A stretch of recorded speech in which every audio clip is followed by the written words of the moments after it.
सुहानी पतझड़ की हवाएं चल रही थी जब मैं ओक रिज हाई स्कूल में पहली बार पहुंची। मेरा दिल उत्तेजना और घबराहट से तेजी से दौड़ रहा था जब मैंने सॉफ्टमोर ईयर में अपना पहला कदम रखा। मुझे पता ही नहीं था कि ये साल दोस्ती तो लाएगा ही, साथ ही प्यार और पारिवारिक टकराव भी लाएगा। मैं खचाखच भरे हॉलवे से निकलने की कोशिश कर रही थी कि तभी मुझे मेरी बेस्ट फ्रेंड दिखी, लिली।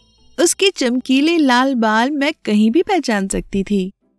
हम किंडरगार्टन से चटी बटी हैं और मुझे पता था ये साल भी अलग नहीं होगा। हे लिली, मैंने उससे कहा, इस भीड़ को चीरते हुए उसके पास पहुंचते हुए। तुम्हें विश्वास हो रहा है हम स्कूल में वापस आ गए हैं? लिली ने मुस्कुराते हुए मुझे गले लगा लिया। है ना, मुझे लग रहा है जैसे गर्मियों की छुट्टियां तो पलक झपकते गायब हो गईं। हमने अपनी गर्मियों की छुट्टियों की कहानियां एक दूसरे को सुनाई और अपनी पहली इंग्लिश क्लास के लिए निकल पड़े। हम बैठ ही रहे थे कि एक लंबे वेवी बाल वाले लड़के पर मेरी नजर गई। उसका नाम ईथन था और वो इन्हीं गर्मियों में हमारे शहर में नया नया आया था। लिली ने मुझे कोनी मारी, उसकी आंखों में शरारत भरी थी। कितना क्यूट है ये, नहीं? मैं शर्मा गई और अपना चेहरा छुपाने लगी ताकि किसी को कुछ पता न चले।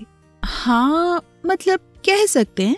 मुझे तो पता ही नहीं था कि मेरी सोच के परे हमारे रास्ते आगे चलकर एक होने वाले हैं। कुछ हफ्तों बाद मैंने और लिली ने डिसाइड किया कि हम एनुअल फॉल फेस्टिवल जाएंगे। हम बुड्ढी का बाल खाते हुए एक दूसरे का हाथ पकड़कर मेले के हंसी मजाक से गूंजते माहौल से गुजर रहे थे। हम एक हैंडमेड ज्वेलरी के स्टॉल पर खड़े ही थे कि एक जानी पहचानी आवाज ने मुझे पुकारा। मैंने देखा ईथन खड़ा था अपनी प्यारी सी मुस्कान के साथ। हे, मुझे नहीं लगा था तुम लोग यहाँ मिल जाओगे, ईथन ने कहा। उसकी आंखें चमक रही थी। लिली ने मुझे मजाक में धक्का दिया और अपनी आंखों से इशारे करने लगी। लगता है किस्मत चाहती है कि तुम दोनों फिर मिलो। ईथन हंसा और फिर पलटकर मेरी तरफ देखने लगा। अच्छा है कि किस्मत हमें साथ ले आई। वैसे क्या मैं तुम लोगों को ज्वाइन कर सकता हूँ? मेरी तो दिल की धड़कनें ही तेज हो गई और एक्साइटमेंट छुपाते हुए मैंने हाँ कह दी। हमने पूरी शाम हंसते हुए एक दूसरे को जानते हुए और कहानियां सुनाते बिता दी। ऐसा लग रहा था जैसे हम सदियों से एक दूसरे को जानते हैं, न कि कुछ हफ्तों से। हफ्ते महीनों में बदलते गए और हमारा रिश्ता और मजबूत होता गया।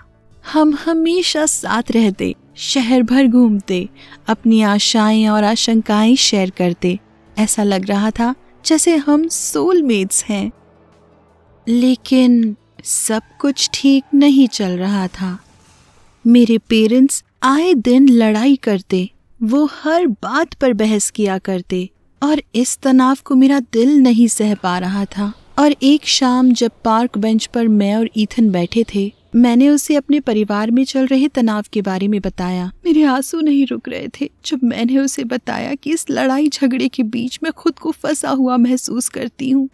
बहुत दुख है मुझे इस बात का कि तुम्हें ये सब झेलना पड़ रहा है, ईथन ने कहा। उसकी आवाज में सहानुभूति थी। पर याद रखना, तुम अकेली नहीं हो। इस आग के दरिया को हम साथ में पार करेंगे। उसकी इन बातों ने मुझे तसल्ली और ताकत दी। मुझे एहसास हुआ कि प्यार सिर्फ रुमानी बातों तक आकर नहीं रुकता, बल्कि मुश्किल समय में एक दूसरे का साथ देना ही असली प्यार है। जैसे जैसे स्कूल का साल खत्म होता जा रहा था, कुछ ऐसा हुआ जिसने हमारे प्यार का कड़ा इम्तिहान लिया। एक दिन जब मैं अपने कमरे में बैठी पुरानी तस्वीरें देख रही थी, मैंने अचानक अपने पेरेंट्स की शादी की तस्वीरें देखी। मैं उन तस्वीरों को देखती रह गई और मेरी दिल की धड़कनें तेज होती गईं। मैंने देखा मेरे पेरेंट्स के बगल में ईथन के डैड खड़े थे और तब एक बड़े से एहसास ने मुझे झंझोड़ के रख दिया। ईथन और मैं कोई आम टीनेजर्स नहीं थे जिन्हें आपस में प्यार हो गया था। हमारी जिंदगियां एक बहुत ही उलझी हुई तार से बंधी हुई थी। अपनी इस क्यूरियोसिटी को मैं और नहीं दबा पाई और हिम्मत करके मैंने अपने पेरेंट्स से बात की। उनका चेहरा सफेद पड़ गया जब मैंने उन्हें सारी बातें बताईं। उन्होंने घबराई हुई निगाहों से एक दूसरे की तरफ देखा और फिर सच बता ही दिया। पता चला कि मेरे डैड से मिलने से पहले ईथन के डैड और मेरी माँ एक दूसरे से बहुत प्यार करते थे। उनका रिश्ता अचानक ही खत्म हो गया और फिर मेरी माँ को मेरे डैड मिल गए। ईथन के डैड ने मेरी माँ का दिल तोड़ा और उनकी प्रेम कहानी को अधूरा छोड़कर कहीं दूर चले गए। और अब किस्मत ने उन दो बिछड़े प्रेमियों के बच्चों को साथ मिला दिया। ये एक ऐसी बात थी जो मैं और ईथन कभी सोच भी नहीं सकते थे। इस बात से मेरे मन में भावनाओं का बवंडर उफनने लगा। मैं ईथन से अपने बढ़ते प्यार को कैसे कबूल करती जब हमारे परिवारों के बीच इतने उलझे तार थे। ईथन भी अपनी भावनाओं को समझने और उनसे जूझने की कोशिश कर रहा था। हमने कई दिन बीती बातों को सोचने में निकाल दिए और कोशिश करने लगे कि खुद को इस अधूरी प्रेम कहानी की उलझन से कैसे निकालें। आखिरकार हमें एक बहुत बड़ा एहसास हुआ, हमारा प्यार सिर्फ हमारा है, बीती बातों का नहीं। हम अपने माँ बाप की गलतियों की वजह से अपना भविष्य खराब नहीं कर सकते।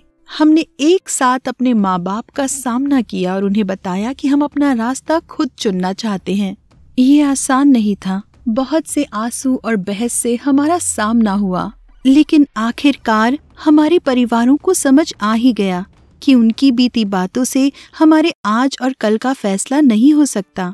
एक दूसरे का हाथ थामे हम स्कूल के आखिरी दिनों में पहुंच गए। डूबते सूरज के साथ हमारे प्यार ने भी इस इम्तिहान को पास कर लिया था। हमारे प्यार ने परिवार के टकराव को झेला और वो और ज्यादा मजबूत हो गया। और इस तरह हमने गर्मियों का खुले दिल से स्वागत किया। हम जानते थे कि आगे आने वाली हर मुसीबत के लिए हमारा प्यार तैयार है। एक साथ मैं और ईथन हर मुसीबत के लिए तैयार थे, हाथों में हाथ, एक दिल दो जान। और ये तो हमारी लव स्टोरी की बस शुरुआत है। भविष्य जो भी लाए उसका मुझे बेसब्री से इंतजार है।